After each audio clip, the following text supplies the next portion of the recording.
আল্লাহ নবী যখন ১৫০০ বছর আগে এই দুনিয়া জমিনে এসেছিলেন, এই দুনিয়া জমিনে মানুষেরা নারীগুলোকে ভোগের পাত্রী বানিয়ে দিয়েছিল, নারীগুলোকে জ্যান্ত জ্যান্ত পুঁতে দিত, নারীগুলোকে বাজারে নিলামে তুলত।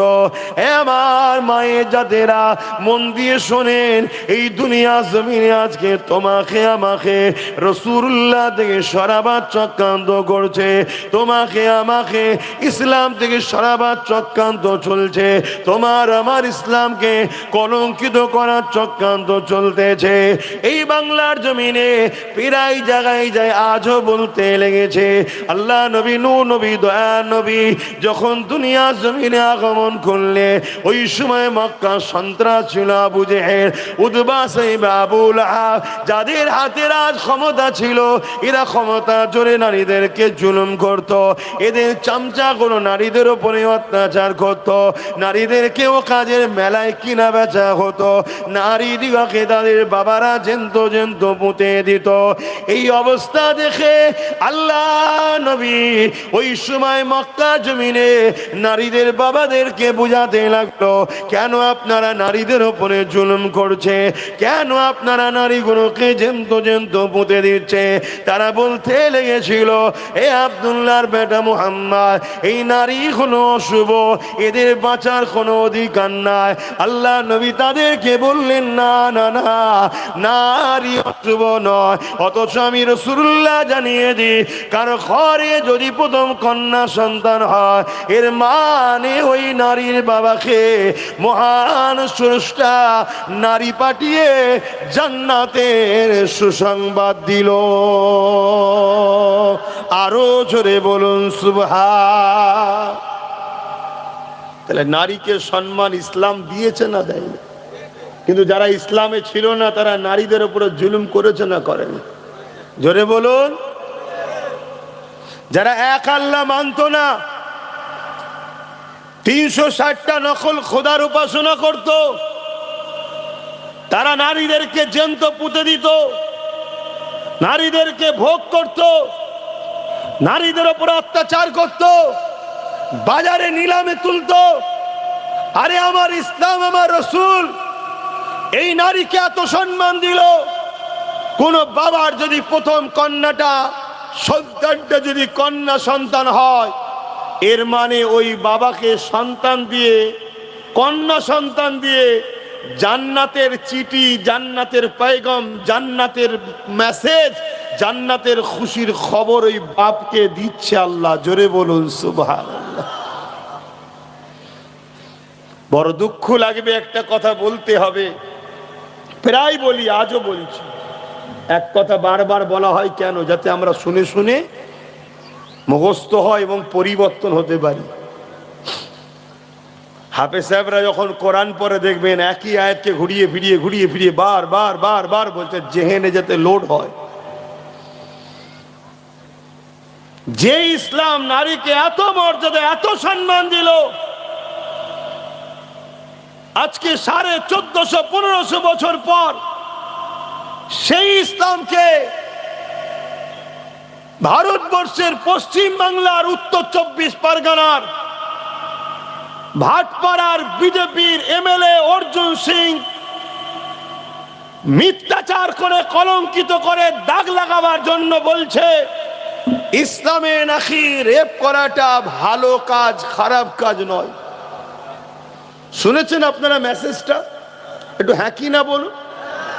কিন্তু আমার মা বোনগুলো হয়তো শোনে নেই। কেন? আপনারা অন্য জায়গায় যত শুনতে গেলেও মা বোন তো যেতে পারে না, তাদেরকে জানানো দরকার আছে না? না, যে আমার মায়েদের জানা দরকার, আমার মায়েদের বোঝা দরকার যে সমাজে কি চলছে। আজকে জানতে চাইছি, আপনারা একটু আওয়াজ দেবেন। আমার ইসলামের নামে এত বড় মিথ্যাচার হলো, সেই জালিমের কি কোনো শাস্তি হয়েছে? আমি সবাইকে জিজ্ঞেস করছি, আওয়াজটি মনোপুত হচ্ছে না, শাস্তি হয়েছে কি? কেন শাস্তি হলো না? এটাই আমার প্রশ্ন। আমরা কখনো কোনো ধর্মের উপরে আঘাত দিই না। আমার কোরআন বলছে কোন দেবদেবীকে তোমরা গালি দিও না। অন্য ধর্মের উপরে আঘাত দিও না, কেন সেটা তার আস্থা, তার প্রেম, তার বিশ্বাস, তার ভক্তি তার কাছে। ভুল করছে কি ঠিক করছে আমি আল্লাহ বুঝবো, তোমরা কারো ধর্মে আঘাত দিও না। কিন্তু আজকে 4.5 কোটির মুসলমানের বাংলায়, 60 কোটির ভারতের মুসলমানের ভারতে আজকে আমাদেরকে শুনতে হচ্ছে যে রাসূলুল্লাহ নারীদেরকে বাঁচাবার জন্য মার খেয়েছে, সেই নবীর ইসলামের গায়ে এত বড় একটা মিথ্যাচার যে ইসলামে নাকি রেপ করাটা ভালো কাজ। বলুন নাউজুবিল্লাহ। এর বিরুদ্ধে কেস হয়েছে না হয়নি? রাজ্য সরকারের পুলিশ অ্যারেস্ট করেছে, জোরে বলুন। আর ভাঙরের নিরীহ মুসলমানগুলোকে পায়ের ওপরে পা দিয়ে জোর করে অ্যারেস্ট করা হচ্ছে, জুলুম করা হচ্ছে, বিভিন্ন জায়গাতে হচ্ছে। এর পিছনে রহস্যটা কি আমাদের বুঝতে বাকি আর আছে? একটাই রহস্য, এদের দুজনের মধ্যে সেটিং এ কাজ চলছে। অতএব ও যে কথা বলেছে ওই কথাটা আমার সরকারেরও মনোপুত হয়েছে, তাই ওকে অ্যারেস্ট করেনি। যদি এর মনোপুত না হতো অ্যারেস্ট করত। তাহলে বলুন, আমার ইসলাম কি এইভাবে মিথ্যাচারের গাল খাবে? এইভাবে আমার ইসলামের উপর অপমান অপদস্থ করা হবে? আর আমরা মুসলমান খামোশে শুধু মসজিদে গিয়ে সেজদা দিয়ে মনে করব না জান্নাত পেয়ে গেছি, এক মাস রোজা রেখে মনে করব জান্নাত পেয়ে গেছি। অত সহজ নয়। নামাজ, রোজা, দাড়ি, টুপি রেখে যদি জান্নাত পাওয়া যেত, তাহলে ইমামে হোসাইন পাক এজিদের বিরোধী করলো কেন? কিছু বুঝতে পারছে না মহারাজ, অসুবিধা হচ্ছে। অথচ আমার রাসূল পাক সাল্লাল্লাহু আলাইহি ওয়াসাল্লাম বললেন, ইসলামে কেউ যদি রেপ করে তার শাস্তিটা কি, ওটা শুনবেন না? আজকে আমরা দেখছি যে রেপ করছে তাকে শাস্তি দেওয়া তো দূরের কথা, তাকে বাঁচাবার জন্য কোটি কোটি টাকা খরচ করে জামিন করার ব্যবস্থা চলছে না চলে না? পুরো দেশ জুড়ে বিজেপি শাসিত এলাকাগুলোয় নারীরা নিরাপদে নাই। উত্তরপ্রদেশে 4 বছরের, 5 বছরের, 7 বছরের ছোট্ট ছোট্ট বাচ্চা কন্যাগুলোকে রেপ করা হচ্ছে। মণিপুরে উলঙ্গ নারীদের ঘরে রাস্তায় ঘোরানো হচ্ছে। যেখানে যেখানে বিজেপি সরকার আছে, এই অপদার্থ বিজেপি গভর্নমেন্ট, এরা নারীদেরকে সুরক্ষিত দিতে পারে না। উপরন্তু তাদের এমএলএ আবার ইসলামের বিরুদ্ধে মিথ্যাচার করছে। তোদের তো ডুবে মরে যাওয়া দরকার, তোদের মুখ দেখাবার জায়গা নেই। কেন তোদের আমলেতে এই ভারতবর্ষের কম বেশি 20-25 লক্ষর উপরে নারী গায়েব হয়ে গেছে, নিখোঁজ। এই বিজেপির আমলে এরা আবার ইসলামের বিরুদ্ধে কথা বলছে। কিন্তু এত বলার সাহস পেয়েছে কি করে? ওদের হাতে রাজ পাওয়ার আছে, এজন্য ওরা অন্যায় নিজেরা করছে আর চাপিয়ে দিচ্ছে আমাদের ঘাড়ে। ইসলাম বলছে কেউ যদি রেপ করে, কেউ যদি রেপ করে, ইসলাম বলছে তাকে গলা পর্যন্ত পুঁতে দাও, পুঁতে দিয়ে পাথর মারতে মারতে মারতে মারতে তাকে মেরে ফেলো। কেন? মায়ের জাতকে যে পুরুষ সম্মান করতে জানে না, ও পুরুষ মানুষ সুরাতে দুপায়ে একটা পশু, যাকে কোরআনের ভাষায় বলে উলাইকা কাল আনআম বাল হুম আদাল, তারা চতুষ্পদ জন্তুর নাই, তার থেকেও নিকৃষ্ট। অতএব এই পাগলা জালিম হিংস্র দুপায়ে পশু, দেখতে মানুষের মতো, এ মায়ের জাতকে যখন সম্মান করতে জানে না, একে মেরে দাও। এটা হলো ইসলামের আইন। এই আইন আপনাদের পছন্দ নয়, জোরে বলুন। কিন্তু আজকে এই আইনের বিরোধী করছে কারা? হয় তার ছেলে, নাই তার ভাই, নাই তার দলের ক্যাডাররা, যারা নারী দেহ শোষণ করে ঘুরে বেড়ায়, যারা রেপিস্ট, তারা আজকে ইসলামের বিরোধী করছে। শুনছেন না শোনেন না? মায়ের জাতের উপরে জুলুম হবে, এটা মেনে লিয়া যাবে? তাহলে আজকে বলেন ইসলাম নারীকে কতটা মর্যাদা দিয়েছে এবার সেটা একটু শোনেন। বলি নাকি? এ তো ইসলামে নারীদের উপরে জুলুম করলে তার শাস্তি, এবারে মর্যাদা কত দিয়েছে শোনো। আল্লাহ নবী জানিয়ে দিলেন, কেউ যদি দুটো কন্যা সন্তান পায়, ওই দুই কন্যা সন্তানের বাবা যদি কন্যাকে লালন পালন করে নিয়ে তাকে যদি বড় করে স্নেহ মমতা ভালোবাসা দিয়ে তার বিবাহটা দিয়ে দিতে পারে, আমি রাসূলুল্লাহ জানিয়ে দিই ওই দুই কন্যার বাবা কিয়ামতের দিনে আমি রাসূলুল্লাহ আমার শাফাত পাবে, আমি নবী তাকে শাফাত করে জান্নাতে নিয়ে যাব।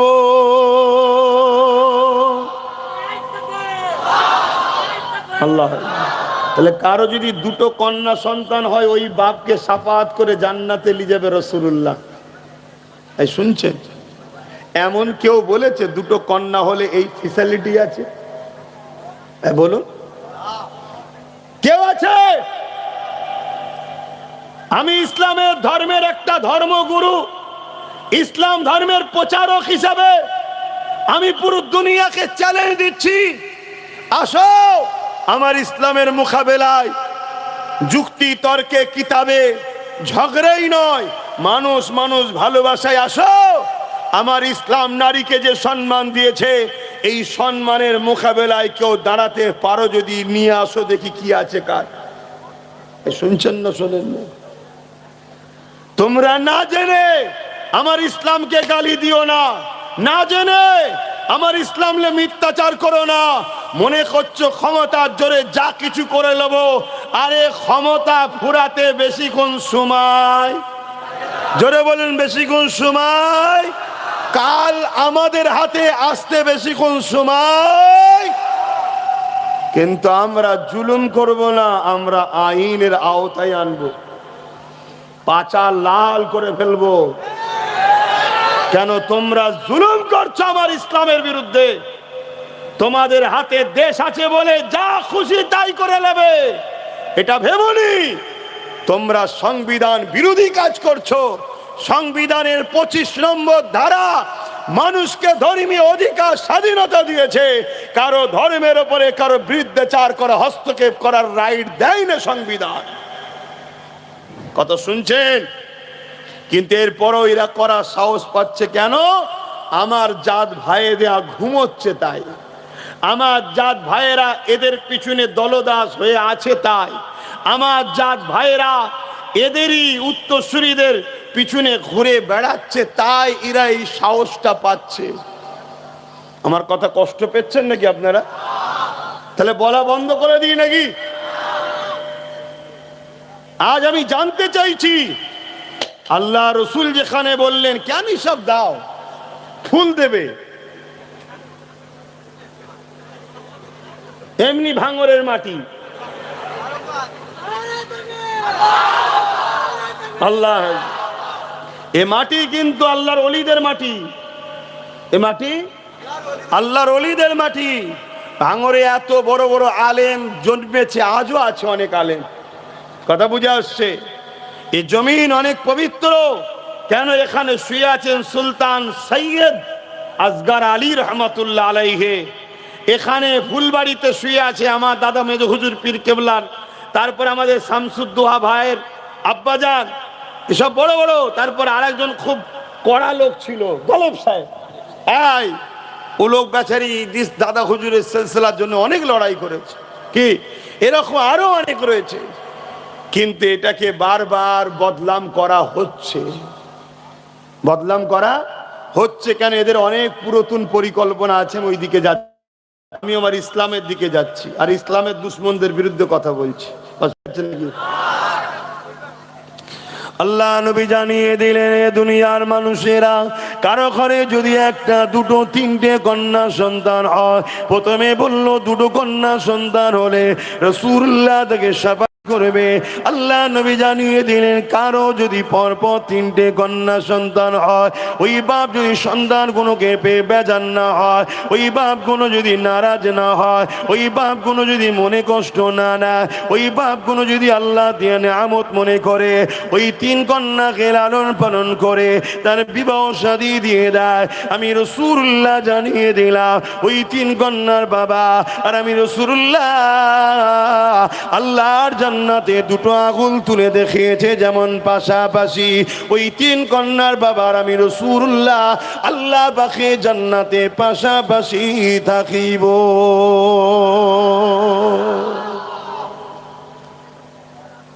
বলুন, ইসলাম নারীদের সম্মান দিয়েছে না দেয়নি?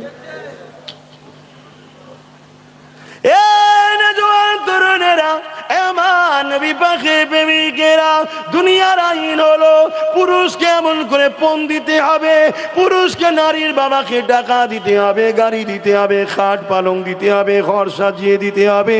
এটা দুনিয়ার আইন, দুনিয়ার আইন। আর আমার ইসলামের আইন হলো পুরুষকে নারীকে সম্মানিক মোহর দিতে হবে, 3 মোহর দিতে হবে, পুরুষকে দিতে হবে, পুরুষকে নারীর বাড়িতে যেতে হবে, নারীকে সম্মানের সঙ্গে নেকা করে নিয়ে আসতে হবে।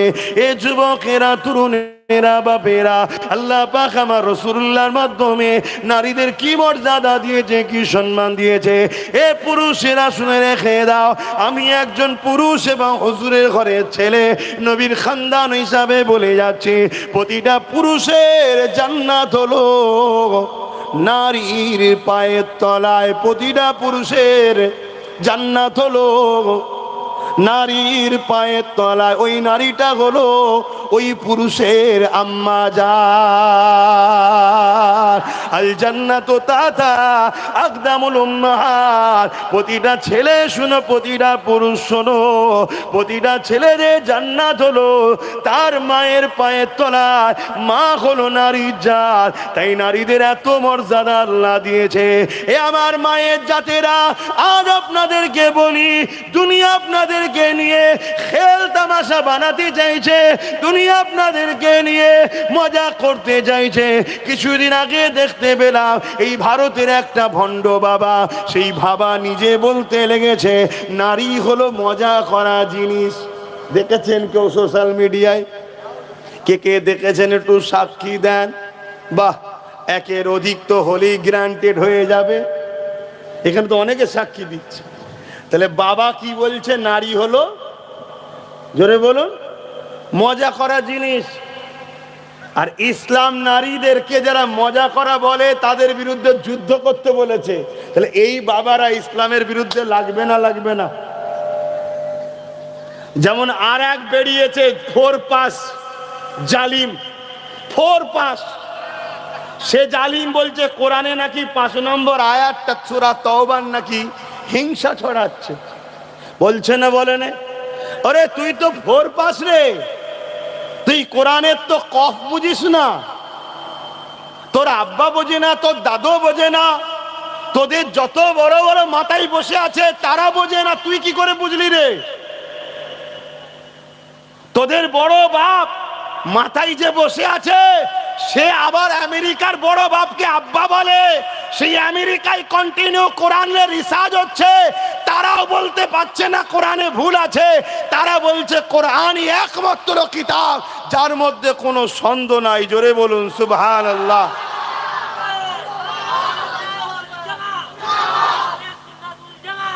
কিন্তু এত বড় বড় কথা বলার সাহসীরা পাচ্ছে কি করে জানেন? এরা জানে আমরা বললে কেউ কিছু করতে পারবে না।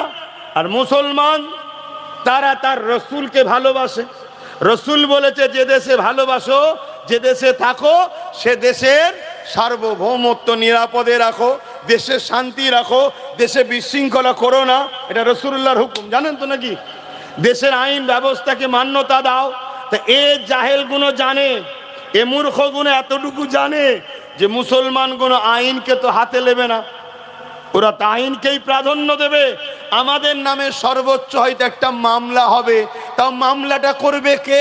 খেটে খাওয়া মানুষগুলো, গরিব মানুষগুলো, একটু ইমানদার আলেম উলামা গুলো, আর একটা আজকে হয়তো ইমানদার এমএলএ হয়েছে, সে হয়তো একটু কেস করবে, বাকি তো আমাদের কেউ করবে না। তা আমাদের কে কি করবে? বাপ ওপরে বসে আছে, বোন এখানে বসে আছে, আমাদের কেউ কিছু করতে পারবে না। তাই তো এত বড় বড় কথা বলার সাহস পাচ্ছে। আমার কথায় একমত হতে পারছেন না নাকি?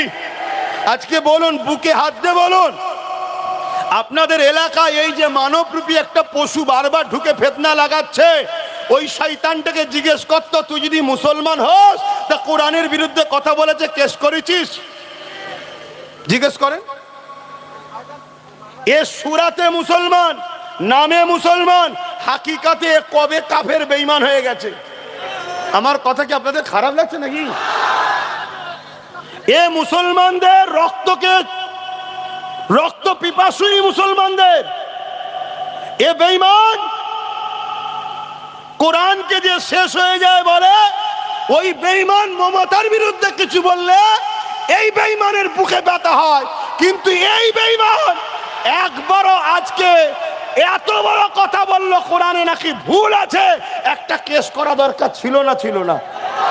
কেন? তুই কেস করা মানে 2.5-3 কোটি মানুষের কেস, এই 2.5-3 লক্ষ মানুষের কেস। কেন? তুই এটা এমএলএ, ঠিক না বেঠিক? আজকে এতগুলো প্রধান আছে, এতগুলো এমএলএ আছে, শুনছি নাকি 44টা মুসলমান এমএলএ। আমি জানি না 44টা, একটা কেউ কেস করেছে? এতগুলো মন্ত্রী ইটা উটা কি? তোমাদের এখানে একজন কোন মৌলানা সাহেব মন্ত্রী এসেছিল, আবার ঘটপুকুরে স্লোগান দিচ্ছিল মৌলানা সাহেব মন্ত্রী। এ কেস করেছে? কেন করেনি? কেন কেস করেনি? এইটা বিবেককে প্রশ্ন করো। এটা আমার জিজ্ঞেস করার অধিকার আছে না? তোরা বলছিস তো মুসলমান, তাহলে তোরাদের কাছে আল্লাহর কোরআনের বিরুদ্ধে মিথ্যাচার করছে, তুই কেস করিসনি, তার মানে এটা প্রমাণ দিচ্ছিস ও ঠিক বলেছে। ও ঠিক বলেছে, না হয় অন্যায় বললে তুই কেস করতিস। আর নচেত তুই সেজে আছি মুসলমান শুধুমাত্র আমাদেরকে টুপি পড়াবি বলে, আমাদের জায়গাগুলোকে তোদের দ্বারা বেঈমানরা দখল করে রাখবে, এই জন্য তোদের মতো মুনাফেক ছেড়ে রেখেছে। আর নচেত তুই কবেই ইসলাম থেকে বেরিয়ে কাফের হয়ে গেছিস। শুনছেন তো নাকি? আমার এখানে একটা প্রশ্ন আপনাদের কাছে, অসুবিধা হচ্ছে? বুকে হাত দিয়ে বলুন, আপনাদের দাম বেশি না কোরআনের দাম বেশি? কারা কারা বলছেন কোরআনের দাম বেশি আমাদের থেকে? একটু হাত তুলে সাক্ষী দেন। এ সত্য তো? হাত না পান? তাহলে আমি, আর শোনেন, তাহলে আমি বলছি মুসলমান, আমি বলছি আপনাদেরকে ভালোবাসি, আপনাদের জন্য আমি জানতে দেবো, আপনাদের জন্য কলকারখানা করব, আপনাদের জন্য স্কুল করব, আপনাদের জন্য এই করব ওই করব। আমি বলছি আমি মুসলমান। আর আমার কোরআনের বিরুদ্ধে যখন কথা হবে, আমি কিছু প্রতিক্রিয়া দেবো না, কেস করব না। তাহলে বুকে হাত দিয়ে বলুন, আপনি বিপদে পড়লে আমি সাথ দেবো মনে হয়? কারণ আপনার থেকে দামি তো কোরআন। আমি কোরআনের পক্ষে যখন নেই, মুসলমানের পক্ষে আছি। এগুলো মাথায় ঢুকাও।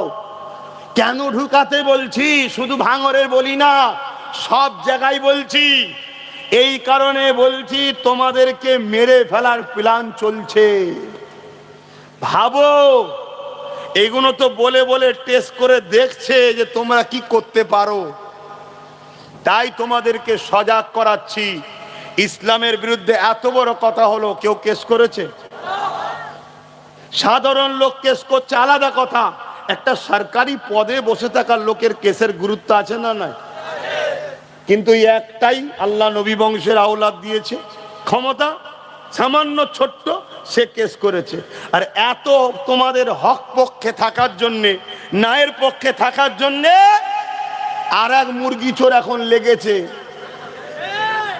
বাকি সব জায়গায় যা হচ্ছে হোক গে যাক, এইটাকেই চাই। কথা বুঝছেন না, বোঝেন না?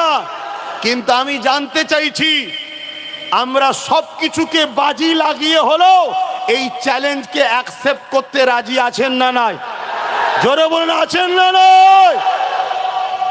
আমরা দেখতে চাই যে মসজিদ মাদ্রাসা কোরআনের দুশ্মনের কত পাওয়ার রয়েছে, আর মোহাম্মদ রাসূলুল্লাহর গোলামদের কত পাওয়ার আছে। আমরা দেখতে চাই তোদের যদি 1 লক্ষ বুলেট থাকে, আলহামদুলিল্লাহ আমরা 1 লক্ষ বডি দিয়ে জানকে দিয়ে গুলি খেয়েও আমার রসুলের ইসলামের দুশ্মনদের বিরুদ্ধে লড়াই চালিয়েছি, আগামীতেও চালাবো, বলুন ইনশাআল্লাহ। ভাইয়ের আমার, খুব মাথায় ঢুকান। আপনি বলবেন হুজুর আপনি কি ওয়াজ করছেন? হুজুর ওই ওয়াজ করছে ফেরাউন যা করেছিল মুসা নবীর বিরুদ্ধে, ওইটাই বুঝাচ্ছি। আজকের ফেরাউন গুলো আমার নবীর দিনের বিরুদ্ধে লেগেছে। নমরুদ যে কাজ করেছিল ইব্রাহিম নবীর দিনের বিরুদ্ধে, আজকের নমরুদ গুলো সেই কাজ করছে। বোঝো ভাই, কি গো, আমার রসুল পাক সাল্লাল্লাহু আলাইহি ওয়াসাল্লাম রেখে গেলেন 3টে জিনিস, কিতাবুল্লাহ, সুন্নতে রসুলি ও আহলে বাইতি। কটা জিনিস রেখে গেছে? বলুন বলুন বলুন। কিতাবুল্লাহ, সুন্নতে রসুলি ও আহলে বাইতি, 3টে জিনিস রেখে গেছে। একটা হলো পাক কালামুল্লাহ শরীফ, দ্বিতীয় হলো রসুলুল্লাহ সুন্নাত, 3 নম্বর হলো নবীর আহাল পরিবার খানদান। আমার কোনো ভাই হয়তো মনে মনে চিন্তা করবেন যে রসুলুল্লাহ হাদিসের কথা তো বলেছে, যে কোরআন ও হাদিস রেখে গেলাম, কোরআন ও হাদিসের ওই কথাটাও মানি আমরা, কিন্তু এটা সিয়াসাতটা হাদিসের মধ্যে নয়। কথা কিছু বুঝছেন? 3টে জিনিস রেখে গেছে, কিতাবুল্লাহ, সুন্নতে রসুলি ও আহলে বাইতি। আপনারা এত ডিপ বুঝবেন কি জানি না, উলামারা বুঝতে পারবে। সব সুন্নাত হাদিস, সব সুন্নাত হাদিস, কিন্তু সব হাদিস নবীর সুন্নাত নয়। কিছু বুঝাতে পারলাম? তাই নবী বলেছেন মান আহাব্বা সুন্নতি, মান আহাব্বা, হাদিসই বলেনে, মান আহাব্বা সুন্নতি, আমার সুন্নাতকে যে ভালোবাসলো, ফাকাদ আহাব্বানি, সে আমায় ভালোবাসলো, যে আমায় ভালোবাসলো কানা মাই ফিল জান্নাত, আমার সঙ্গে জান্নাতে যাবে। কেন? সব হাদিস নবীর সুন্নাত নয়, কিন্তু সব সুন্নাতটাই নবীর হাদিস। একটা হাদিস দিয়ে আরেকটা হাদিসকে নবী রদ করেছে, বাতিল করেছে। বাতিল বলে ওটাকে হাদিস অস্বীকার করলে ঈমান চলে যাবে, ওটাকে হাদিস বলে সম্মান করতে হবে, কিন্তু ওর উপরে আমল গ্রহণযোগ্য নেই, আমল করতে পারা যাবে না। যেমন রসুল বললেন কবর জিয়ারত করতে যেও না, কবরের কাছে যেও না, এটা হাদিস না হাদিস নয়? জোরে বলুন। কিন্তু পরবর্তীতে নবী নিজে আম্মা আমেনা হুজুরের কবর জিয়ারত করে প্রমাণ করে দিয়েছে জিয়ারতটা কিভাবে করতে হয়। এটা হাদিস এবং নবী সুন্নাত নিজেও করেছে। জোরে বলুন সুবহানাল্লাহ। তাহলে আগেরটা হাদিস না হাদিস নয়? ওটাকে কিন্তু অস্বীকার করলে ঈমান, কিন্তু ওটার উপরে আমল চলবে না। কেন? ওটাকে রদ করেছে নবী আরেকটা হাদিস দিয়ে। এবারে বলেন কেন রদ করেছে? কারণ হচ্ছে তখন কবর নিয়ে বাড়াবাড়ি হতো, কবর নিয়ে শরিয়ত বিরোধী বাড়াবাড়ি হতো। তাই রাসূলুল্লাহ বললেন খবরদার যাবে না, পুরো মানা হয়ে গেল। তারপরে নবী বলছে যাবে, এই সিস্টেমে যাবে। কথা মাথায় ঢুকছে? এত ডিপ তো আপনারা বুঝবেন না, এটা উলামারা বুঝবে। তাই রাসূল বললেন 3টে জিনিস রেখে গেলাম, কিতাবুল্লাহ, সুন্নতে রাসূলি ও আহলে বাইতি। আমি আজকে ভাঙরের মানুষকে জানতে চাই, এখান থেকে সোশ্যাল মিডিয়ায় মুমিন মুসলমানদের জানতে চাই যে রসুল সারা জীবন আমাদের জন্য কেঁদেছে, আজও কাঁদছে, কিয়ামতের দিনে কাঁদবে, শাফাআত করে জান্নাতে নিয়ে যাবে। সেই রাসূলুল্লাহ রেখে যাওয়া কোরআন আজকে কেউ মিথ্যাচার করবে, আমরা কি খামোশ বসে থাকবো? জোরে বলেন বসে থাকবো? অতএব কেউ আমার নবীর ইসলামের বিরুদ্ধে করবে, আমরা কি চুপচাপ বসে থাকতে পারবো? তাহলে আমরা এই সংগ্রাম করব। এই সংগ্রামে যদি আমাদের সর্বোচ্চ জীবনটাকেও কুরবানি করতে হয়, আমি আব্বাস সিদ্দিকী নিজের কথাও বলছি, আমি জান দিয়ে হলো আমার নবীর দিনের গুস্তাখদের বিরুদ্ধে আমি সংগ্রাম লড়াই জারি রাখবো। আপনারা কারা আমার সঙ্গে একমত আছেন? হাত তুলে দেখান। আল্লাহু আকবার, আল্লাহু আকবার, জোরে বলুন আল্লাহু আকবার। নারে দিবে লব্বাইক লব্বাইক লব্বাইক লব্বাইক লব্বাইক, নারে দিবে মনে রাখবেন, ব্যবসা বাণিজ্য কারবার সংসার সব করতে হবে, কিন্তু কেউ তোমার আখেরাতে কাজে। আরে কিয়ামতের দিনে বাপ ছেলের হবে না, ছেলে বাপের হবে না, মা না, মেয়ে মায়ের হবে না, স্বামী স্ত্রীর হবে না, স্ত্রী স্বামীর হবে না, বন্ধু বন্ধুর হবে না, কেউ কারো হবে না। এ না জওয়ানেরা, তোমাদের এই বেঈমান নেতাগুলো কেউ কারো হবে না গো। তোমাদের দিদি মুদি কিয়ামতের দিনে কোনো কাজে লাগবে না গো। ওপেন বলে যাচ্ছি, মন দিয়ে শোনো, কিয়ামতের দিনে একজনই কাজে লাগবে, সেটা হলো আমিন আল্লাহ মুহাম্মদ রাসূলুল্লাহ। তিনি বলতে লাগবে, ইয়া রাব্বি হাবলি উম্মতি উম্মতি উম্মতি উম্মতি। হে আমার বাপেরা, হে আমার আম্মা জানেরা, হে আমার ভাইরা বোনেরা, এই মনে রেখে দিও, আল্লাহ যদি তোমাকে শহীদের মর্যাদা দিতে চায়, তাহলে জালিমদের মোকাবেলায় লড়তে গিয়ে, জালিমদের গুলির আঘাতে, জালিমদের অস্ত্রের আঘাতে তোমার আমার মৃত্যু হয়ে যাবে। আর আল্লাহ যদি তোমাকে আমাকে গাজীর মর্যাদা দিতে চায়, দুনিয়ার সমস্ত ভুলে চালাবার পরও তোমার আমার জানকে আল্লাহ হিফাজত করতে পারে। তাই বলে দিয়ে যায়, ভুল আমাকে বুঝবে না। এই জমিনের উপরে মানুষ আজ ক্ষমতা জোরে আমার ইসলামকে মিটাতে চাইছে। এ নবীর উম্মতেরা, তোমার আমার দিলে কি রাসূলুল্লাহর প্রেম নেই? এই কোরআনের জন্যে নবী আমার বদরে মার খেয়েছে, এই কোরআনের জন্যে নবী আমার তায়েবে মার খেয়েছে, এই কোরআনের জন্যে নবী আমার উহুদে দান্দা মোবারক শহীদ হয়ে গেছে। এই দিনকে প্রতিষ্ঠিত করতে গিয়ে আল্লাহ নবী পেটে পাথর পর্যন্ত পেটে কাটিয়েছে। এই দিনের জন্য রাসূলুল্লাহ পাহাড়ে গিয়ে বন্দী হয়ে সেখানে গাছের পাতা ফলমূল খেয়ে জীবন ধারণ করেছে। এই দিনের জন্য আল্লাহ নবী নিজের পিয়ারা ইমামে হোসেনকে কারবালাতে শহীদ করেছে। এই দিনের জন্য নবী সাহাবারা নিজেদের জানমাল কুরবান করে দিয়েছে। এ যুবকেরা, আজ তোমার আমার চোখের সামনে কেউ পাওয়ারের জোরে আল্লাহ দিনের বিরোধী করবে, কোরআনের বিরোধী করবে, আমি তুমি চুপ রয়ে যাব, এটা কখনো মেনে নেওয়া যেতে পারে না। এ আসো, সংকল্প নাও, ঐক্যবদ্ধ হও, আগামী দিন আমরা তাদের হাত থেকে ক্ষমতাকে কেড়ে নিয়ে আমরা নিজেরা সংগঠিত হব এবং এই জমিনের উপরে জালিমদের বিচার আমরা করব। বলুন ইনশাআল্লাহ। আরো জোরে বলুন সুবহানাল্লাহ। নারী দিবে। নবীর প্রেম আছে না? না। আমার রাসূল কষ্ট করেছে না করেন? দিল কি একটুও কাঁদে না? দুনিয়াদারি করতে গিয়ে এত নিচুই নেমে যাচ্ছি আমরা। যেমন রাসূল পাক সাল্লাল্লাহু আলাইহি সাল্লামের দ্বীনের দুশমনরা খুলে আম যা খুশি তাই করছে। এ নওজোয়ান তরুণেরা, আমার নবী পাকের প্রেমিকেরা, আমার আম্মা জানেরা, মন দিয়ে শোনেন, কিয়ামতের দিনটা কত কঠিন দিন হবে।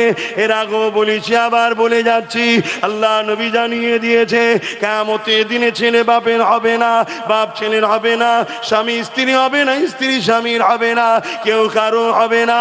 ওই কিয়ামতের দিনে এমনও বাপ পাওয়া যাবে, নিজের ছেলেকে জমিনে শুইয়ে দিয়ে তার বুকের উপরে পা দিয়ে দাঁড়িয়ে যাবে। ওই কিয়ামতের দিনে এমনও মা পাওয়া যাবে, নিজের মেয়েকে জমিনে শুইয়ে দিয়ে তার বুকের উপরে পা দিয়ে দাঁড়িয়ে যাবে। ওই কিয়ামতের দিনে এমনও ছেলে পাওয়া যাবে, নিজের বাপকে জমিনে শুইয়ে দিয়ে তার বুকের উপরে পা দিয়ে দাঁড়িয়ে যাবে। ওই কিয়ামতের দিনে এমনও মেয়ে পাওয়া যাবে, নিজের মাকে জমিনে শুইয়ে দিয়ে তার বুকের উপরে পা দিয়ে দাঁড়িয়ে যাবে। এ উম্মতে মুহাম্মাদি সাহাবা হুজুররা কাঁদে আর বলে, ইয়া রাসূলুল্লাহ, হাবিবাল্লাহ, এই রকমটা কেন হবে? আল্লাহ নবী জানিয়ে দিলেন, বাবা সাহাবারা, লোহা আগুনে দিলে যেমন পুড়ে পুড়ে পুড়ে পুড়ে লাল হয়ে যায়, কিয়ামতের দিনে সূর্য মাথার এক বেগ দেখতে এক হাত উপরে আল্লাহ নামিয়ে দেবে। ওই সূর্যের তাপেতে মানুষের মাথার গিনুগুলো গলে গলে গলে গলে পড়তে লাগবে। ওই সূর্যের তাপেতে জমিনটা পুড়ে পুড়ে পুড়ে পুড়ে পুড়ে লাল হয়ে যাবে। ওই জমিনের উপরে যা জোর চলবে তাকে জোর করে শুইয়ে দিয়ে তার বুকের উপরে পা দিয়ে দাঁড়িয়ে যাবে। এ উম্মতে মুহাম্মাদি, এই দিনে তোমার আমার কি হবে? তোমার আমাকে আল্লাহ দুনিয়ায় পাঠিয়েছে কোরআনের পক্ষে দাঁড়াবার জন্যে, দিনের পক্ষে দাঁড়াবার জন্যে, রাসূলুল্লাহর পক্ষে দাঁড়াবার জন্যে, আহলে রাসূলদের পক্ষে দাঁড়াবার জন্যে। তা না করে আজকে তুমি আমি তাদের পক্ষে ঘুরে বেড়াই, তাদের ঝান্ডা ধরে ঘুরে বেড়াই যারা তোমার আমার ভোটে, তোমার আমার সাহায্যে রাজ ক্ষমতা দখল করে কেউ মসজিদ ভাঙছে, কেউ মাদ্রাসা ভাঙছে, কেউ কোরআন শেষ হয়ে যাবে বলছে, কেউ কোরআনের বিরুদ্ধে গালি করলে তাকে যখন দরখাস্ত করা হয় জালিমকে বন্ধ করো, সে তখন জালিমের বিচার নিচ্ছে না। উপরন্ত অন্যদিকে কেউ মসজিদ মাদ্রাসার জন্য, ওয়াকাফের জন্য আন্দোলন করতে গেলে তাকে জাহান্নামীরা জালিমেরা কেস দিয়ে জেলে ভরছে। মনে রেখে দিও, এই অন্যায়কে মিটাবার জন্য তোমাকে আমাকে সংগঠিত হতে হবে, না ওই কিয়ামতের দিনে কেউ তোমার আমার পাশে দাঁড়াবে না। ওই কিয়ামতের দিনে শুধুমাত্র আমার রাসূলুল্লাহ জবান দিয়ে বেরোবে, ইয়া রাব্বি হাবলি উম্মতি উম্মতি উম্মতি। আরো জোরে বলুন সুবহান। মাইকের আওয়াজে বুঝতে পারছেন অসুবিধা হচ্ছে? আমার কথা আমি আপনাকে জোর করছি দিবার জন্য? খুশি মনে নিতে পারেন নেন, না নিতে পারেন না নেন। কেন মোল্লা পিছনে থাকলেই যে মুসলমান হবে এমনটা নয়। কেন এই সমাজে তসলিমা নার্সিন বলেও অনেক মেয়ের নাম ছিল, ছিল না ছিল? এই সমাজে সালমান রুশদি বলেও অনেক নাম আছে। এই সমাজে আব্দুল্লাহ ইবনে উবাই বলেও অনেকে ছিল। সে তো আরো মুখ ভর্তি দাড়ি, মাথায় টুপি, নামাজ রোজা সব করেছে, কিন্তু কোরআন ঘোষিত জাহান্নামী হয়েছে। কেন? তার অন্তরে রাসূলুল্লাহর প্রেম ছিল না। তা আমাদের অন্তরে ইসলামের প্রেম আছে না নাই? তাহলে আজকে দুনিয়াদারি করতে গিয়ে, রাজনীতি করতে গিয়ে, অর্থনীতি করতে গিয়ে, সমাজনীতি করতে গিয়ে, সম্প্রীতি করতে গিয়ে ইসলামের দুশ্মন হয়ে আমার আখেরাত ভালো হবে তো? প্রকৃত সম্প্রীতি কি? প্রকৃত সম্প্রীতি তো ইসলাম শিখিয়েছে। প্রকৃত সম্প্রীতি ইসলাম শিখিয়েছে। তুমি কারো ধর্মের উপরে আঘাত দিও না, কিন্তু সে যে ধর্মেরই হোক বিপদে পড়লে তাকে একা ছেড়ো না, সাথ দাও। বলুন সুবহানাল্লাহ। কিন্তু আজকে আমাদেরকে কি শেখানো হচ্ছে? ধর্ম যার যার। জোরে বলেন, এই কথা কি আপনারা মানেন? এই কথা কোনো মুসলমান মানতে পারে? এই কথা কোনো মুসলমান মানলে সঙ্গে সঙ্গে সে মুশরিক কাফের হয়ে যাবে। কথা মাথায় ঢুকছে না? ঢুকে না? তাহলে কত রকম প্ল্যান চলছে আমাদেরকে বেঈমান বানাবার, কাফের বানাবার, মুশরিক বানাবার। কারণ কি? যাতে করে আমাদের ঈমানটা চলে যায় বা দুর্বল হয়ে যায়। আর ঈমান দুর্বল হয়ে গেলে 1 লক্ষ মরা লাশ দিয়ে কোনো সমাজের কাজে লাগানো যাবে? আর একটা যদি জানওয়ালা থাকে একটু হলেও কাজ আছে না নাই? ওই 1 কোটি হলো মুসলমান যদি ঈমান না থেকে ও জানহীন, ওর দ্বারা কোনো কাজে লাগবে না। উপরন্তু একটা যদি জানওয়ালা থাকে ওটাই যথেষ্ট। তাহলে আজকে বলুন, আমার ইসলামের বিরুদ্ধে কেউ বলবে আমি প্রতিবাদ করব না? আমার কোরআনের বিরুদ্ধে কেউ বলবে আমি প্রতিবাদ করব না? আমার প্রতিবাদ করার জায়গা তো এইটাই। আমি তো জলসা মাহফিলই করে বেড়াই নাকি? আমি কোনো এমএলএ এমপি মন্ত্রী নাকি যে বিধানসভার ভেতরে গিয়ে বলবো বা কেস করব? এক কথা বুঝছেন না? বোঝেন না? তাহলে লোহা, যেমন লোহা কাটতে গেলে লোহা লাগে, লোহা কাটতে গেলে লোহা লাগে। তাহলে আমার জায়গা এইটা, তাহলে আমি এই জায়গা থেকেই ইসলাম বিরোধীদের প্রতিবাদ করব না করব না? আপনাদের অসুবিধে হয় নাকি? খারাপ লাগে নাকি? একটু হাত তুলে সাক্ষী দেন। খারাপ লাগে? অসুবিধে হয়? হায় হায়, আমরা এত খারাপ হয়ে গেলাম যে দুনিয়ার স্বার্থে, দুনিয়ার লোভে আল্লাহর কোরআনের বিরুদ্ধে যে বলছে তার বিরুদ্ধে মামলা করছি না কেন? তার বিরুদ্ধে মামলা করলে দুনিয়ার নেতা লিডাররাও খুশি হবে। আমরা এত খারাপ হয়ে গেলাম, আমার ইসলামের বিরুদ্ধে কেউ বলবে, রেপ করা ভালো কাজ, তার বিরুদ্ধে মামলা করতে যাচ্ছি না কেন? করলে আমাকে দুনিয়ার কেউ খারাপ বলবে। একবারও ভাবছি না আমার আল্লাহ আমাকে কি বলছে। শুনছেন তো নাকি? আমার আল্লাহ আমাকে কি বলছে একবারও ভাবলাম না। অথচ আল্লাহ আমাকে আপনাকে বানিয়েছে, দুটো হাত আল্লাহ দিয়েছে, দুটো কান আল্লাহ দিয়েছে, দুটো পা আল্লাহ দিয়েছে, জিন্দেগি আল্লাহ দিয়েছে, নিঃশ্বাস এখনো চলছে আল্লাহ দিয়েছে। এ যুবকেরা, তরুণেরা, এই দুনিয়ায় দাদা পীরের আওলাদ হয়ে, নবীর খানদান হয়ে আমি এসেছি, এটা আমার আল্লাহ দিয়েছে। আজকের দিনে ভাঙড়ের জমিনে এই যে জলসা করতে এসেছি, এত হাজার হাজার মানুষকে জড়ো আল্লাহ করিয়েছে। এদের কাউকে বিরিয়ানি দিয়ে আনা হয়নি, আনা হয়নি, এদের কারো কাজ আটকে দেবো বলে আনা হয়নি। এরপরও মনে রেখে দিও, এই জমিনের ওপরে কতদিন বাঁচবো এ ফাইসাল্লা আমার আল্লাহ পাক করেছে।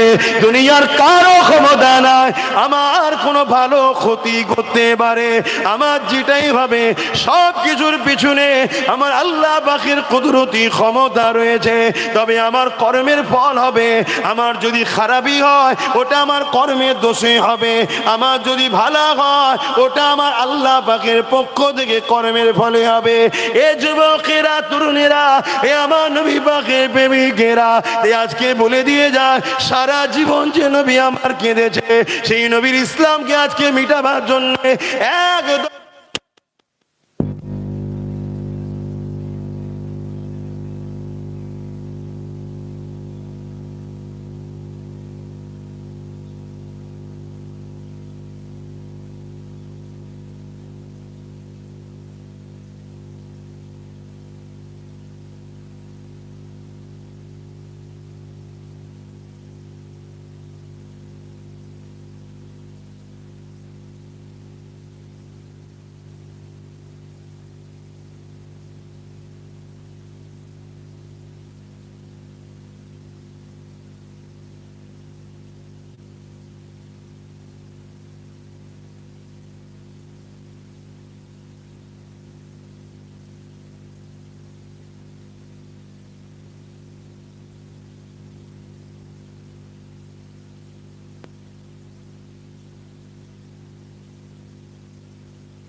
নায়ের পক্ষে চলো, আল্লাহ সৃষ্টিকে ভালোবাসো, গরিবদের পক্ষে চলো, মা বাপকে ভালোবাসো, নারীদের অধিকারের পক্ষে চলো।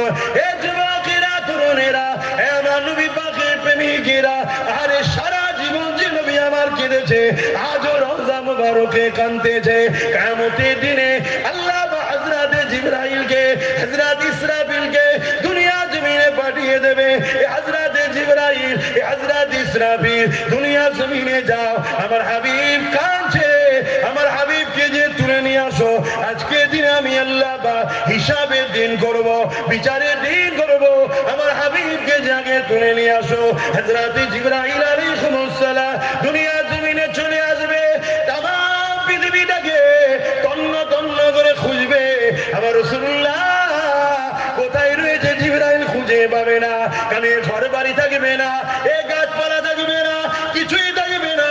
কেন? কুল্লু মান আলাইহা ফান, সবকিছু আল্লাহ ফানা করে দেবে, আবার নতুন করে জমিন তৈরি করা হবে। তাই আমার আল্লাহ পাক বলবে, এ আমার জিবরাইল, আমার হাবিবকে নিয়ে আসো। হযরত জিবরাইল বলতে লাগবে, আল্লাহ পাক আপনার হাবিব কোথায় রয়েছে?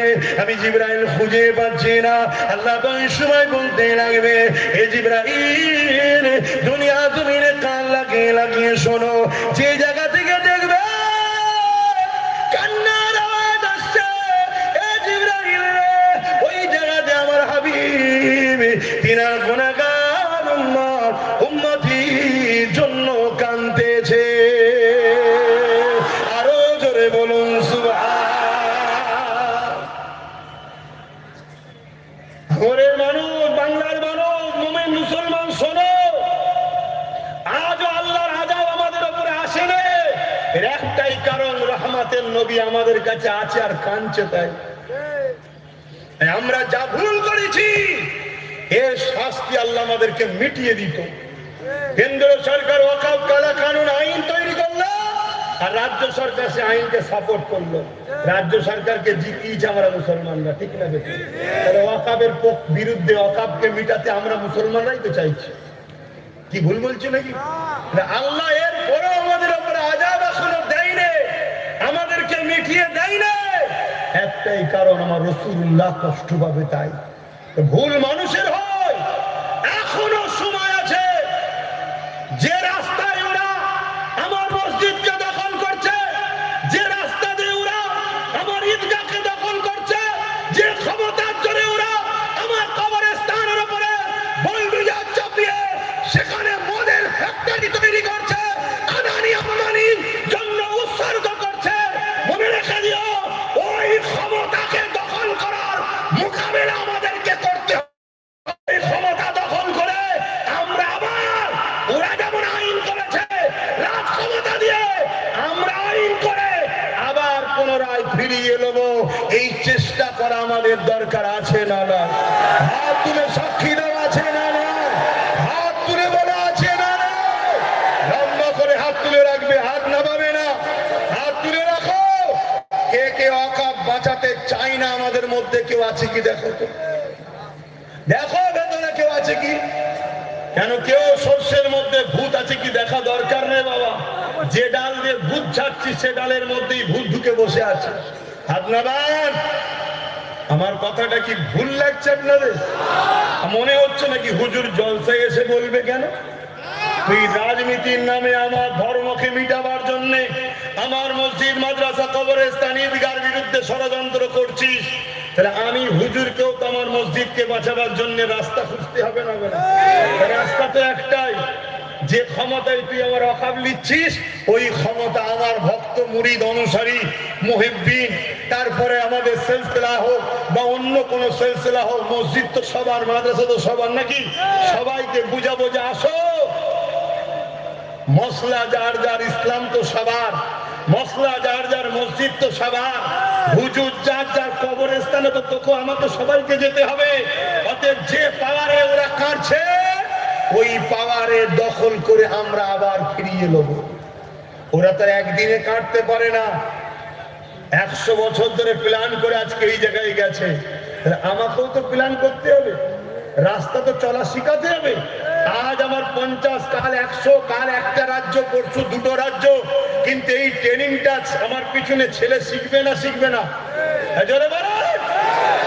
ওই কবে, মাফ করবেন আর বলছি না,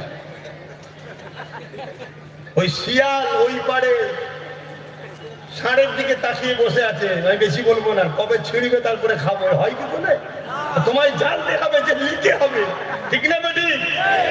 তাকে আগিয়ে যেতে হবে তো।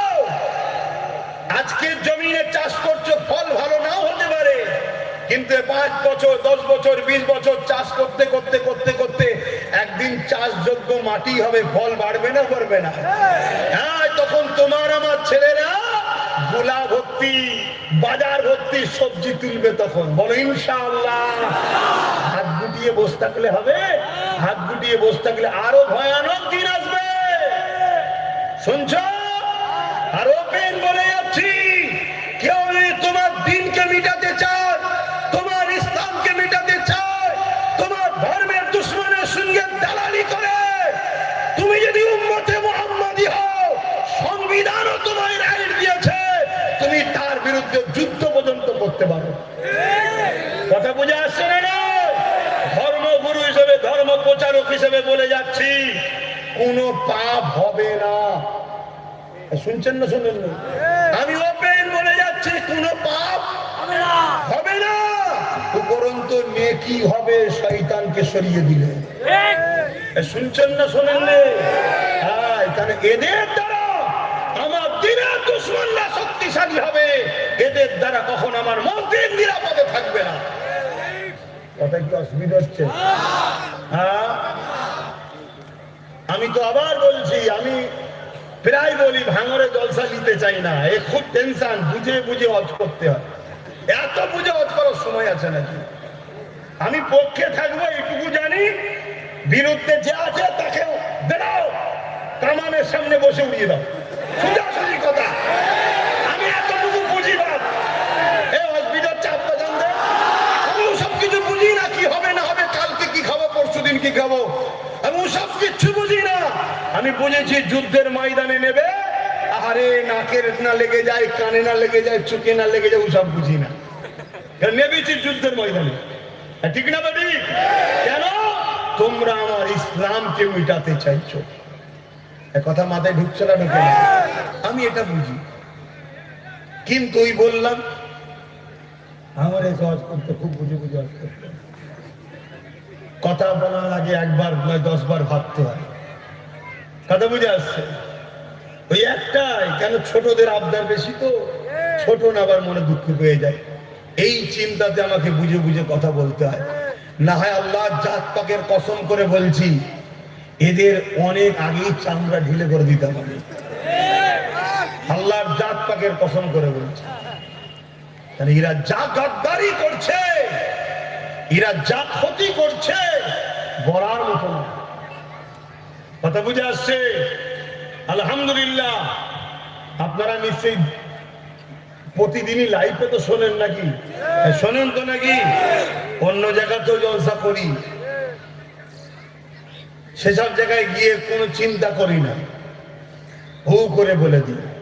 তবে আজকে তবুও তো একটু আবার বললাম, আপনাদের অসুবিধা হলো, মনে দুঃখ করলেন, যদি করেন আমাকে বাদ দেন, আমার উপরে খারাপ না, আমার জন্য দোষ করবো আমি, আর শাস্তিটা যেন ভাইটাকে দেবেন না।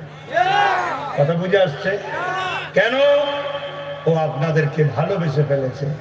ও তো একটা সময় আসতেই চাইছিল না, যখন প্রথম বলি, বুঝাবার পরে রাজি হয়েছিল। এখন তো দেখি আমি ভ্রমণ থেকে উঠার আগে, কথা বুঝে আসছে, ওদিকে বেরিয়ে চলে গেছে। আমার গাড়ি তো লেটে ঢোকে, তোর গাড়ি লেটে ঢুকছে না। তো কথা বুঝে আসছে? তো সেই জায়গায় আমি একটা ছোট্ট সাক্ষী লোব আপনাদের কাছে, একটু সাড়া দেবেন?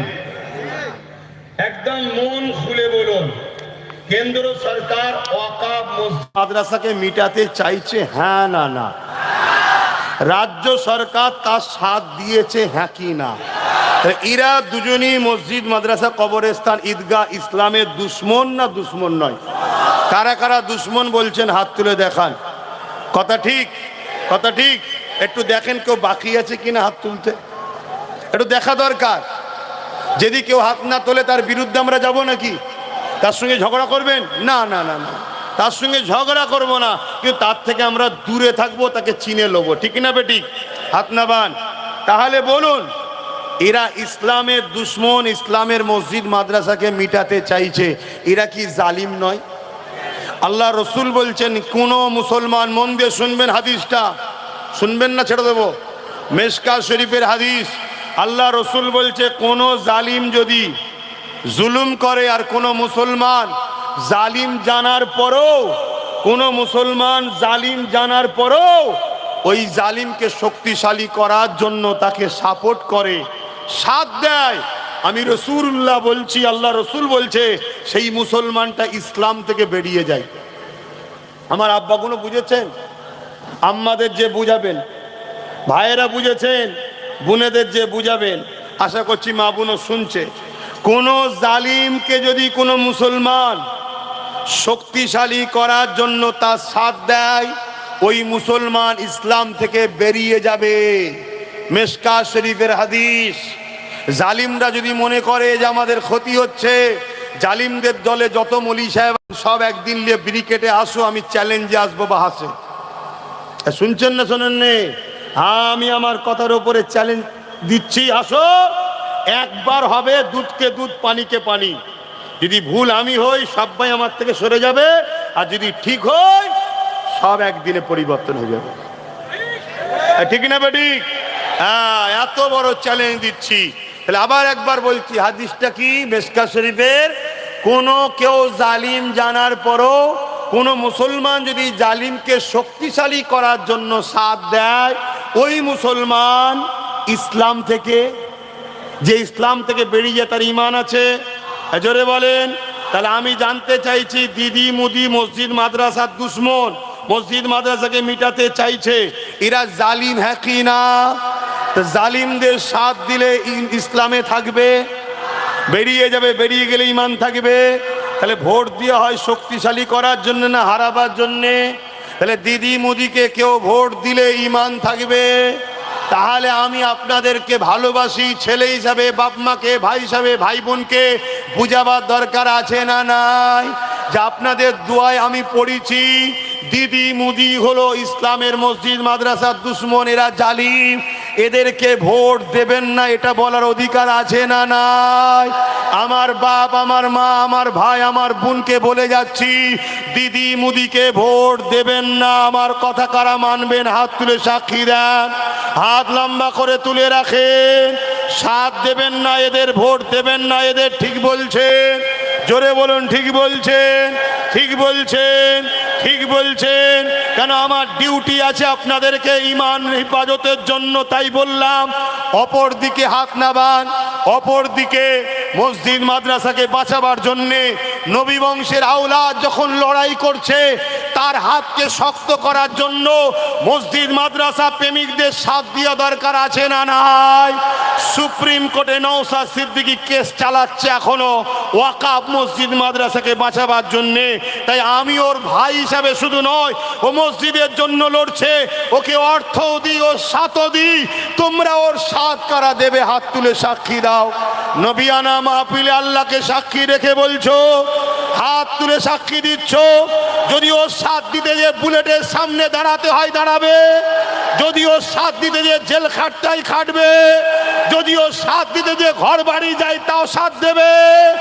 মনে রেখে দিও, ভুলে যেও না। হাত নাবাও। এক কানা এসে চ্যালেঞ্জ দিচ্ছে, কানা তোর জন্য হয়তো নওশাদ দোয়া করতে পারে যে ভালো হোক, আমি দোয়া করি না, আমি তুই দু চোখে কানা হ। কারণ আমি তো হুজুর রে বাবা, আমি তো হুজুরের মতো কথা বলবো। আমার কাছে দুশ্মন দুশ্মন, আর একটা নেতার কাছে জনগণের সবাইকে সমান দেখতে হবে। ও নেতা, শুনছেন না শোনেননি? ওর জায়গায় ঠিক আছে, আমি আমার জায়গায় ঠিক আছি। কথা মাথায় ঢুকছে না? ঢোকে না? হ্যাঁ, এত বড় দুশ্মনী করছে শুভেন্দু অধিকারী, পুরো বাংলাটাতে আগুন ধরিয়ে দিয়েছে, পুরো বাংলাকে বিশৃঙ্খলা করে দিয়েছে। বাংলায় রোজ হিংসা ছড়াচ্ছে শুভেন্দু অধিকারী, রোজ যাচ্ছে মুসলমানদের বিরুদ্ধে, জাতি বিধাভেদ তৈরি করছে না করে না? আজকে সেই শুভেন্দু অধিকারী, তাকে পাগলা কারোতে ভরা দরকার ছিল, তাকে না ভরে তাকে পুলিশ দিয়ে পাহারা দিয়েছে, আর দিন রাত শুধু এর পিছনে লেগেছে। এটা বুঝতে বাকি আছে না নয় যে ওরা দুজন সেটিং এ কাজ করছে? উচিত ছিল তোমার বলা যে আমি দুটো সিট বাড়াবই, একটা হলো ভাঙর, একটা হলো নন্দীগ্রাম, তাহলে একটু কষ্টটা কম হতো। ঠিক না বেটি? কিন্তু তোমার কি হয়? এটা ওটা তোমার কি হয়? ওটার বেলায় বেজার নেই, এটার বেলায় বেজার। ইনশাআল্লাহ, ইনশাআল্লাহ, আল্লাহ আমাদের ভরসা। ঠিক না বেটি? আমি আর কথা বাড়াচ্ছি না, কারণ নামাজ পড়তে হবে। আবার কোথায় রাগের মাথায় আবার কাউকে জাহান্নামে ঢুকিয়ে দেবো, বিপদ হয়ে যাবে। কেন? অনেক মুফতি সাহেব বেরিয়ে পড়বে জাহান্নামীতে ঘরে জাহান্নাম থেকে বার করার জন্যে। আমার তো ভয় হয়, বার করতে গিয়ে মুফতিকে না টেনে ঢুকিয়ে। কথা বুঝে আসছে না? তো যাই হোক, আগামী দিন কলকাতায় যেতে হবে, চেষ্টা চলছে কাগজ বার করার। যাওয়া হবে তো নাকি? যাওয়া হবে তো নাকি? ওয়াকাফকে বাঁচাবার স্বার্থে মাথা বাড়াতে হবে, ঠিক তো নাকি? অতএব ওয়াকাফের পক্ষে আন্দোলন হবে, ওয়াকাফ কালাকানুনের বিরুদ্ধে লড়াই হবে। এই জায়গায় কেউ যদি আমাদেরকে রুখতে আসে, এই জায়গায় কেউ যদি আমাদেরকে রুখতে আসে, আমরা সাহাবা হুজুরদের সুন্নত পালন করব। সাহাবাদের সুন্নত জানেন তো নাকি? বদর পড়বেন, উহুদ পড়বেন, খাইবার পড়বেন, সুন্নত ভালোভাবে জেনে নেবেন। আর কথা নয়, আমার আব্বাদের জিজ্ঞেস করছি, মনে কষ্ট পেলেন? আব্বা গুনোকে জিজ্ঞেস করছি, মনে কষ্ট পেয়েছেন? আপনাদের এই বাচ্চা মসজিদের পক্ষে না লড়ছে না বিরুদ্ধে? বাপদের জিজ্ঞেস করছি, বাপদের, আপনাদের এই বাচ্চা মসজিদের পক্ষে লড়াই করছে না বিরুদ্ধে? তাহলে বাপ, মসজিদের পক্ষে লড়তে গিয়ে যদি কারো বিরুদ্ধে বলি, আপনার তো কষ্ট হওয়া উচিত নয়। মনে রাখবেন, গাদ্দার আর মুনাফেককে পানি খাওয়ানো লোক আব্বাস সিদ্দিকী নয়। যদি বলেন কেন, আমি দেখেছি সাপকে পানি খাওয়াতে গেছে, দুঢোক পানিকে সাপ তাকেই ছোবল মেরেছে। সাপের থেকেও খারাপ হচ্ছে গাদ্দার আর মুনাফেক। এ সুযোগ পেলে তোমাকেই ছোবল মারবে। আজকে সেই প্রমাণ হচ্ছে না হয়নি? বলো, তোমাদের এলাকার কোন এক মস্তান ওই গাদ্দার মুনাফেকটাকে এই এলাকায় ঢুকালো তোমাকে আমাকে সাইজ করবে বলে, সুযোগ যেই পেয়েছে ওকেই ছোবল মেরেছে না মারে না? একটা উদাহরণ দিলাম, একটা উদাহরণ দিলাম। আমি যেটা বলবো উদাহরণটা দিতে হবে, নাই বুঝবে কি করে? কেন গাদ্দার আর মুনাফেককে কখনো জায়গা দিতে নেই। তা তোমার এলাকার মস্তান যদি বুঝতো এটা আমার ঘর, আমার ব্যাপার, আমি লড়ে নেবো, কমসে কম এখনো বাজারে থাকতিস, তুই কিছু করে খেতে পারতিস। কিন্তু তুই সাথ দিলি এক গাদ্দার মুনাফেক খুনি চরিত্রহীন ডাকা সন্ত্রাসকে, আজকে তোকে ছোবল মেরেছে। তো এখনো যে কটা সাথ দিচ্ছ,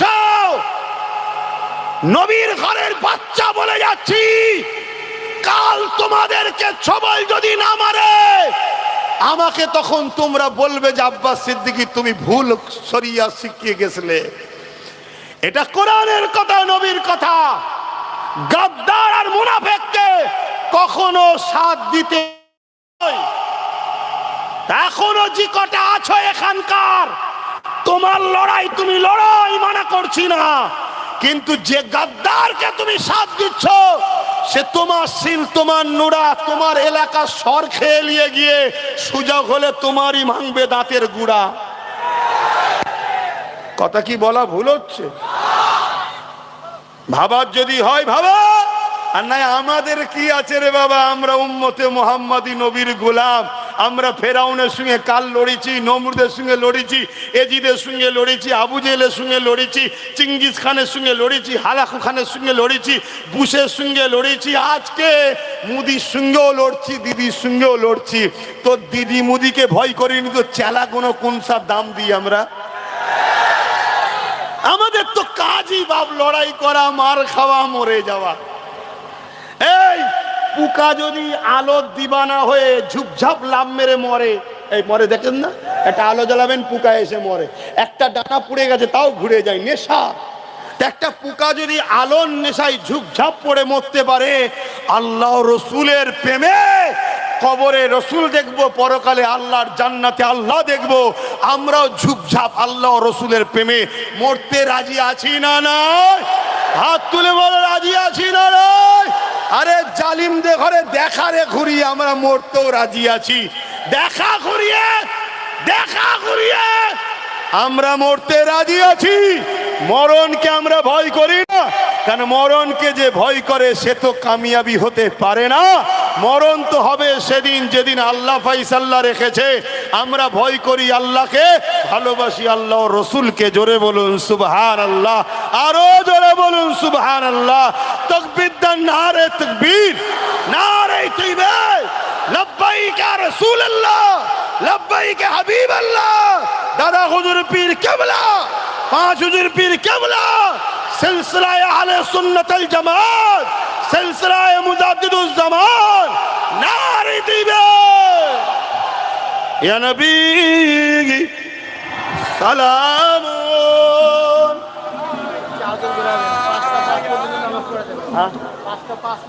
আমি একটু করে দিচ্ছি। ইয়া হাবিব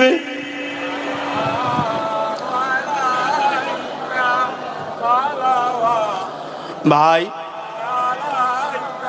দোয়া করবো তো একটু নাকি? ইদানিং দেখছি কিছু কিছু জায়গায় এই দোয়া করার সময় আমার 1-150 ভাই একটু আগে আগে চলে যাচ্ছে। তা দোয়া কি বাদ দিয়ে চলে যাবেন? 10 মিনিট আগে আর পরে যাবেন, যে সামনে থেকে পিছনে চলে যাই যে দোয়া করব না, এরম করবেন না। কেন? এত সুন্দরভাবে বসে আছেন, ঠিক তো? এটা সুন্দর লাগছে না? কার? আমার সুন্দর না হুজুর নবীর দিনের মাহফিল সুন্দর?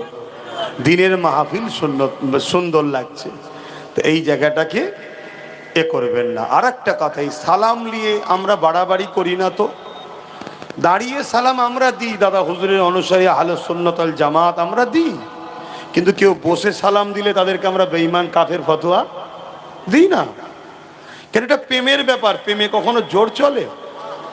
তা আমার ভালো লাগে আমি দাঁড়িয়ে দিই, কেন সাহাবা হুজুররা দাঁড়িয়ে দিয়েছেন, জোরে বলুন সুবহানাল্লাহ। আসেন মহব্বতে মিলেমিশে থাকেন, কেন মসজিদ, মাদ্রাসা, কবরস্থান, ঈদগাহ, খানকা আমাদের সবার, তাই বলবো ইসলাম সবার। জুজিয়াত মাসলালি আমাদের মধ্যে ইখতিলাফ আছে, যে যে স্কুলে পড়ছেন আপনার স্কুল, আপনার শিক্ষক আপনার থাক, কিন্তু সিলেবাস তো কোরআন ও রসুল, কথা বুঝে আসছে? ইসলাম এটা আমাদের সবার এক, এটা মাথায় রাখবেন, কেন আজ জালিমরা বড় সংগঠিত ঐক্য হয়েছে। তবে দাদা পীরের সিলসিলার ভক্ত মুরিদদের বলবো, আমরা ঐক্য একতার সাথে হব, কিন্তু আমরা দাদা হুজুরকে মানি, দাদা হুজুরের নীতি আদর্শ মেনে চলবো, বাকি কেউ যে যার যা মানে তার কাছে থাক। আমরা বলবো না এদিকে চলে আয়, আর আমরাও তাদের দিকে যেতে যাব না, কেন আমাদের একটা উস্তাদ তো আছে, কথা বুঝে আসছে। কিন্তু মসজিদকে বাঁচাবার স্বার্থে সব স্কুলের ছাত্রগণ এক জায়গায় হতে হবে, কথা মাথায় ঢুকছে? এটা মাথায় রাখবেন। আসেন আসেন আমরা সকলে সালাত ও সালাম পাঠ করি। মনে রাখবেন, যেদিন আমার কোনো রাজনীতির দল ছিল না, রাজনীতির কোনো পরিচয় আমার ছিল না, রাজনীতিতে কোনো কথাও বলতাম না, সেদিন কিন্তু চুচুড়ার মসজিদ মাদ্রাসায় তালা মেরেছিল রাজ্য সরকার। আমি 14-15 হাজার লোক নিয়ে গিয়ে চ্যালেঞ্জ দিয়ে লড়াই করে কিন্তু সেদিন চুচুড়ার মসজিদ মাদ্রাসা খুলেছি। আপনি ভাববেন না যে রাজনীতির জন্যে আব্বাস সিদ্দিকীর রাজ পাওয়ারলে চিল্লাচ্ছে, না না না না, কেন এই লাইনে এসে তো আমার চিল্লানো অনেক হালকা হয়ে গেছে, কেন সবাইকে নিয়ে চলতে হবে, কথা বুঝে আসছে না? না আমি খুব জেদি। আরে মরণকে যে ভয় করে তাকে তো তুই ভয় দেখাবি, আর মরণটাকেই যে মনে করে আমার জন্য গিফট, কেন মরার পরেই তো নবীর দিদার পাওয়া যাবে, তা তাকে তুই আবার কি ভয় দেখাবি? অতএব চুচুড়ার মসজিদ মাদ্রাসায় তালা মেরেছিল, খুলেছিলাম জানেন তো নাকি? আল্লাহ খুলিয়েছে। তখন কোনো রাজনীতির দল ছিল? কোনো পরিচয় ছিল? তখন নওশাদকে কেউ চিনতে?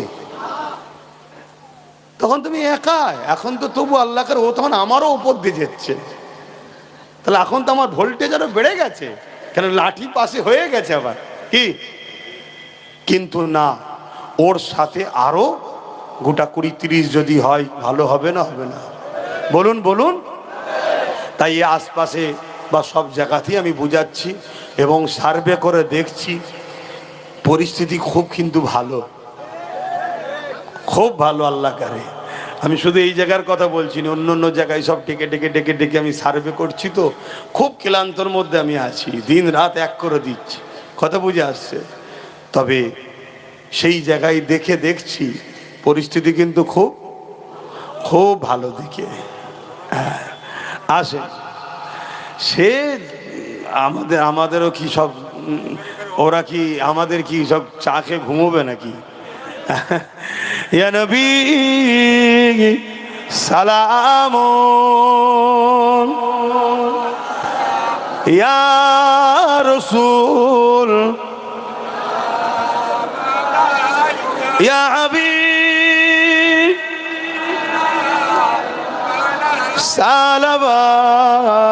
সালাওয়াতুল্লাহ পড়িল আল্লাহ আরো বাণী, পোহালো দুঃখে এ রজনী, হইল জগৎ অনুরানী, আমিনার নয়নের মনি, ইয়া নবী সালাম, ইয়া রাসূল, ইয়া হাবিব সালাওয়াতুল্লাহ। সকলে বসেন, নামাজের জন্য ছোট্ট করে একটু দোয়া করব। সকলে বসেন। আর একটা ছোট্ট কাজ আছে, করুন।